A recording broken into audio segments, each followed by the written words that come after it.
5ই আগস্টের আগে আমি আমাদের কথাই বলি, আমরা জাতীয়তাবাদী পরিবার আপনাদের ইউনিয়নের কিছু পুলিশের দ্বারা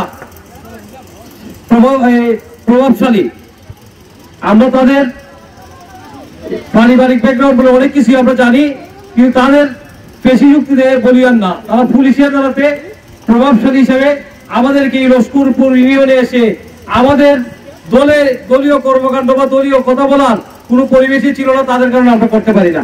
কিন্তু 5ই আগস্টের পরে তারা কোথায়? আমরা কিন্তু 17 বছর এই দেশ থেকে, গ্রাম থেকে, শহর থেকে যত নির্যাতন নিপীড়নে আমাদের প্রয়োগ, আমরা কিন্তু আমাদের দেশ, আমাদের গ্রাম, আমাদের শহর আমরা ছাড়ি নাই। কিন্তু আজকে আমাদের এই টুর্নামেন্ট থেকে আমার প্রশ্ন যে তারা এখন কোথায়? তাদের এই অপশক্তি মানে কোন সময় দীর্ঘস্থায়ী হয় নাই, ভবিষ্যতে হবে না।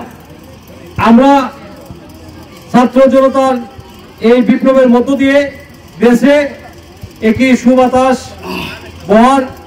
বসার মতো পরিবেশ সৃষ্টি হয়েছে।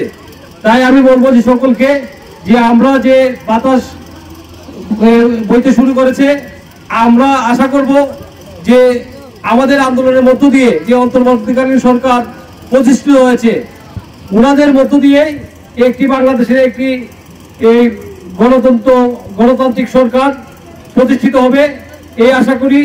পাশাপাশি আপনারা দেখেন যে এখানে এর আগে টুর্নামেন্ট কয়টা হয়েছে আমি জানি না, কিন্তু আমরা বাংলাদেশ জাতীয়তাবাদী দল যিনি সৃষ্টি করেছিলেন, আমাদের স্বাধীনতার ঘোষক মরহুম শহীদ প্রেসিডেন্ট জিয়া রহমানের সহ দেশনেত্রী বেগম খালেদা জিয়া বলেন, তারেক রহমান বলেন, আর আরাফাত রহমান কুকুত একজন ক্রীড়াপ্রেমী মানুষ ছিলেন, ক্রীড়া সংগঠক ছিলেন।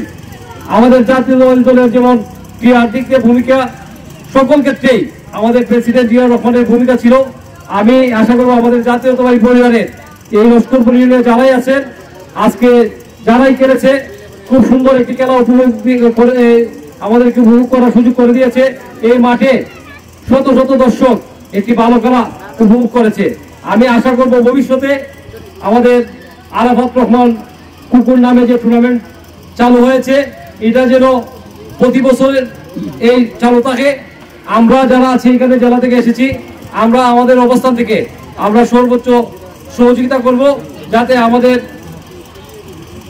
দেশনেত্রী বেগম খালেদা জিয়ার সন্তান, শহীদ প্রেসিডেন্ট জিয়া রহমানের সন্তান আরাফাত রহমান কুকুর স্মৃতিকে আমরা ধরে রাখার জন্য আমরা প্রত্যেক বছর যেন এই ছাত্র যুবদের প্রতি আমার অনুরোধ যে আমরা যেন এই প্রত্যেক বছর এই টুর্নামেন্টটা চালু করতে পারি। আমরা একে অপরের জন্য দোয়া করব, আমরা ন্যায়সঙ্গতভাবে একে অপরের পাশে দাঁড়াবো, এই আশা, এই প্রত্যাশা ব্যক্ত করে আমি আমার বক্তব্যকে শেষ করছি। বক্তব্য শেষ করার আগে মাহবুব সহ যারা এই অক্লান্ত পরিশ্রম করে এই টুর্নামেন্টকে সফল করেছেন, সুন্দরভাবে সমাপ্তির দিকে নিয়ে এসেছেন, তাদেরকে আমি আমার জেলা যুব দলের পক্ষ থেকে, ছাত্র দলের পক্ষ থেকে সবাইকে আন্তরিকভাবে ধন্যবাদ ও কৃতজ্ঞতা জানিয়ে আমি আমার বক্তব্য শেষ করছি।